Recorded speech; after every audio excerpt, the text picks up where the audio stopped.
They found him 3 miles from the church, still wearing his wedding suit, blood on his collar, and no memory of how he got there. But when the doctors asked his name, he went silent. When they showed him his bride's photo, he stared right through it. And when his best friend walked in and said, "Brother, what happened?" Darius looked him dead in the eye and asked, "Who's getting married?" The man who was supposed to say, "I do," in less than 2 hours, couldn't even remember the woman waiting for him at the altar. But here's what haunts everyone who knows this story. In the ambulance, right before he lost consciousness again, he whispered a name, and it wasn't his bride's. April 14th, 2024, a Saturday morning in Richmond, Virginia. Tasha Monroe had been awake since 4 a.m., not because she was nervous, but because she was happy. After 3 years together, she and Darius were finally getting married. Her dress hung by the window, cream-colored lace catching the early light. Her mother was downstairs making coffee. Her bridesmaids were on their way. Everything was perfect. Everything was planned. At 7:30 a.m., Darius sent her a text. "Can't wait to see you walk down that aisle. I love you more than words." She saved it, read it twice, smiled so hard her cheeks hurt. That was the last message she ever got from the man she thought she knew. Because at 8:12 a.m., Darius's car jumped a curb on Westwood Avenue, clipped a streetlight, and crashed into the side of a closed bakery. Witnesses said he wasn't speeding, wasn't swerving. It was like he just stopped steering. When paramedics pulled him out, he was conscious but confused. His tuxedo jacket was soaked, not from the airbag, from something else. Sweat or tears, no one could tell. Before we dive deeper, let us know in the comments where you're watching from. We'd love to hear from you. And if you're new here, click on the subscribe button so you never miss any of our upcoming videos.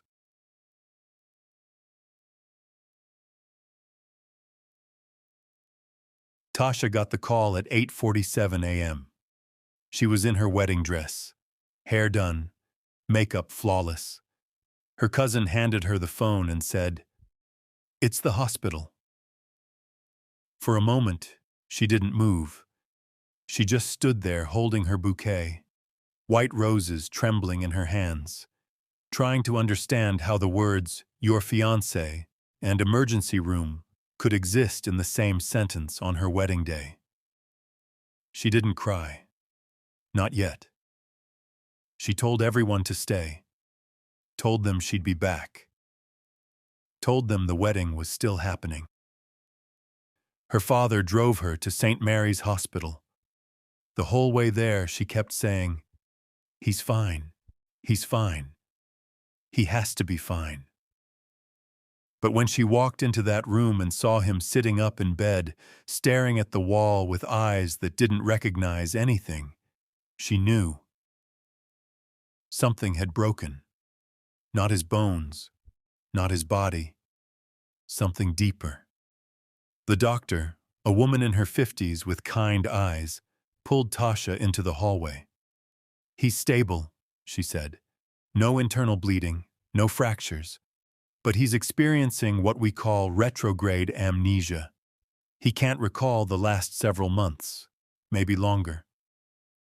Tasha's voice came out small. "What does that mean?"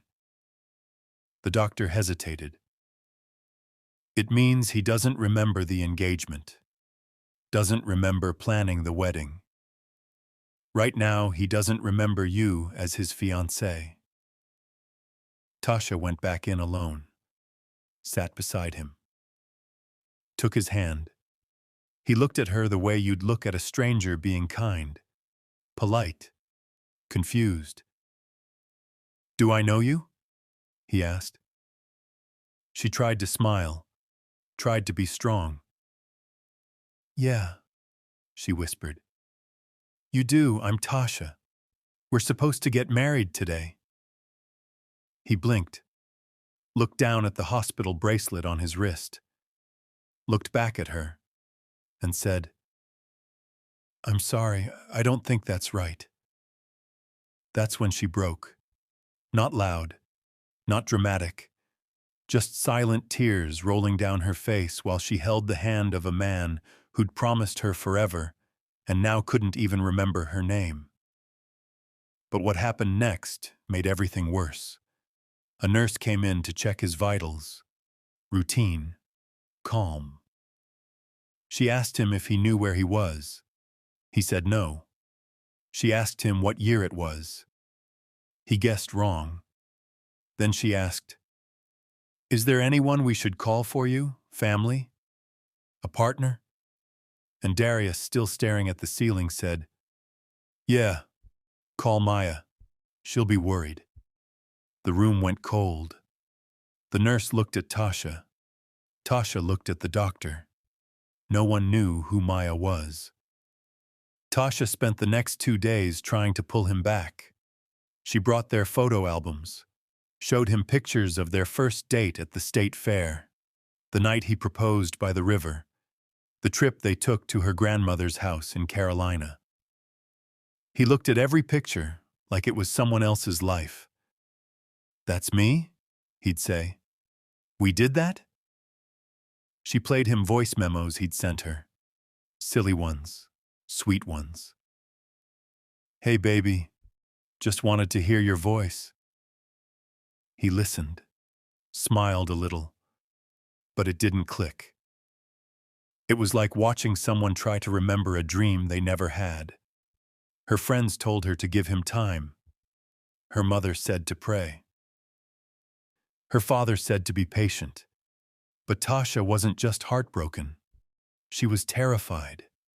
Because every time she left the room, every time she stepped out to get coffee or take a breath, Darius would ask the nurses the same thing.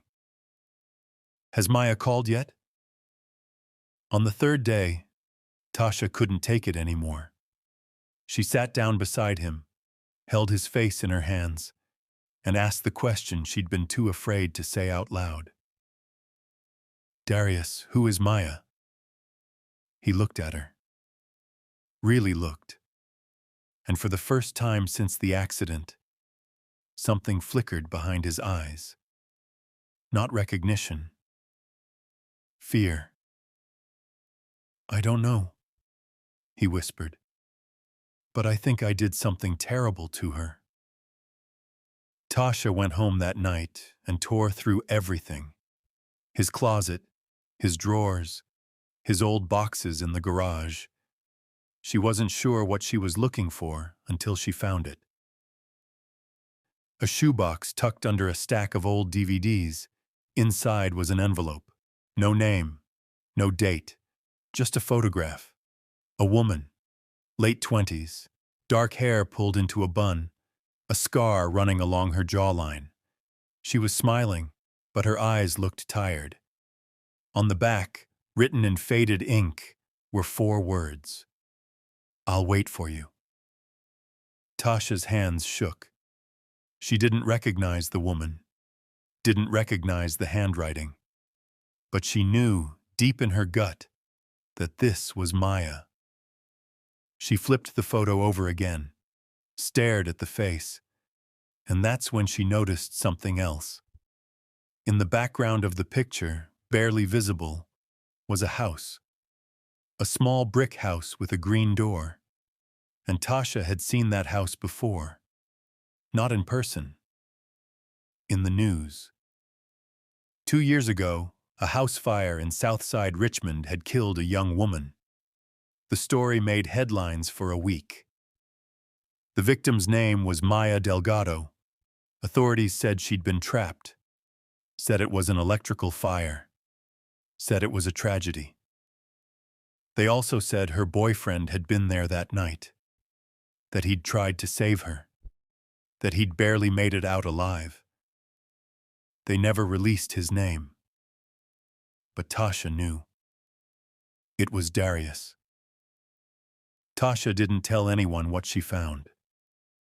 Not yet. Instead, she did something she never thought she'd do. She went looking for the truth herself. She found Maya's mother living in a small apartment near the river. An older woman with silver hair and eyes that had seen too much grief. Tasha introduced herself, said she was a friend of Darius. The woman's face changed immediately. Not anger. Something sadder. Recognition. "You're the one he's marrying," she said quietly. Tasha nodded. "Was marrying. He doesn't remember me anymore." The woman let her in, made tea, sat across from her at a small kitchen table covered in photos. Most of them were of Maya, laughing, painting, holding a cat, living a life that ended too soon. "He loved her," the woman said. "I won't lie to you about that. They were together for 2 years, talked about getting married. But Maya had demons, depression, anxiety. She tried to hide it, but it ate at her." Tasha listened, didn't interrupt. The woman continued. "The night of the fire, they'd been fighting. I don't know about what. But neighbors heard shouting, heard something break, then silence, then smoke." She paused, looked out the window. "Darius called 911, broke down the door, tried to pull her out, but the smoke was too thick. By the time the firefighters got there, she was gone. He spent 2 weeks in the hospital, burns on his arms, smoke in his lungs, guilt in his heart." She looked back at Tasha. "He blamed himself, said he should have done more, should have stayed calmer, should have saved her. I told him it wasn't his fault, but he didn't believe me. After the funeral, he disappeared, didn't come to the memorial, didn't answer calls. I thought maybe he'd moved away, started over. Then a year later, I saw him at the grocery store with you." Tasha's throat tightened. "Did he see you?" The woman shook her head. "No, and I didn't say anything.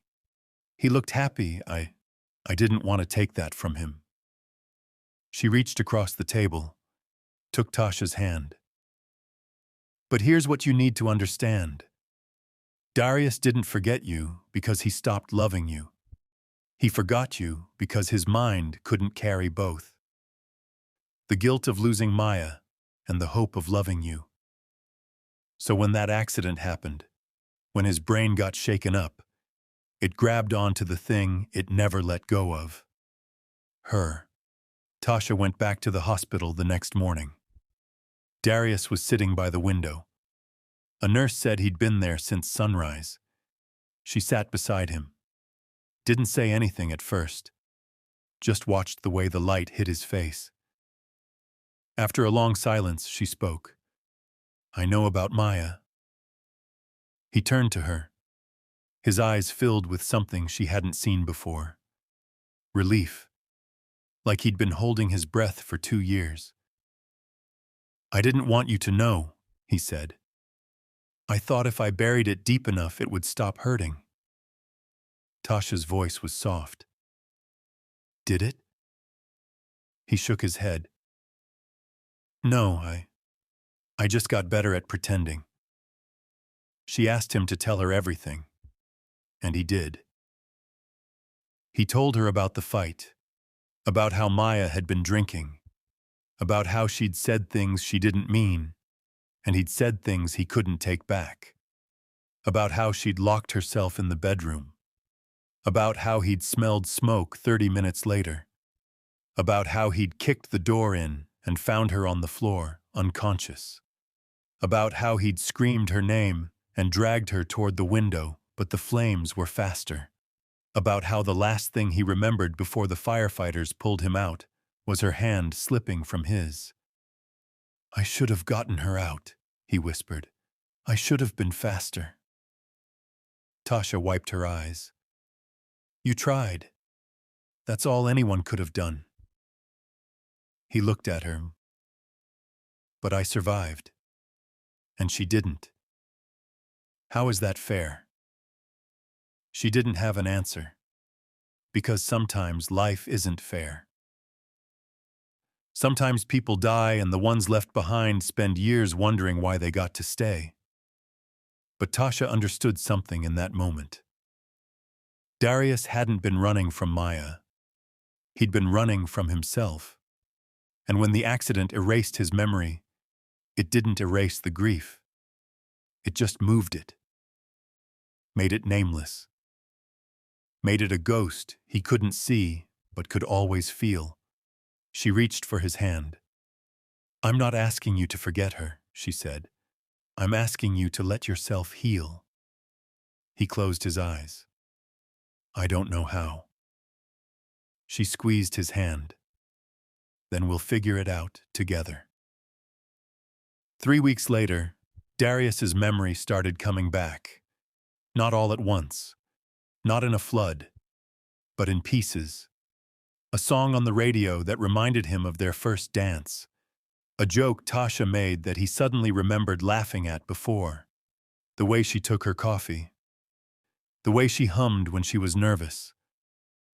Bit by bit, he started remembering her. But he also started remembering everything else. The proposal. The planning. The excitement. And the weight of knowing he'd almost married her while still carrying someone else's ghost. One night he sat her down. I don't think we should get married, he said. Her heart dropped. What? He looked at her with eyes full of pain. Not because I don't love you, but because you deserve someone who's whole. And I'm not. Not yet.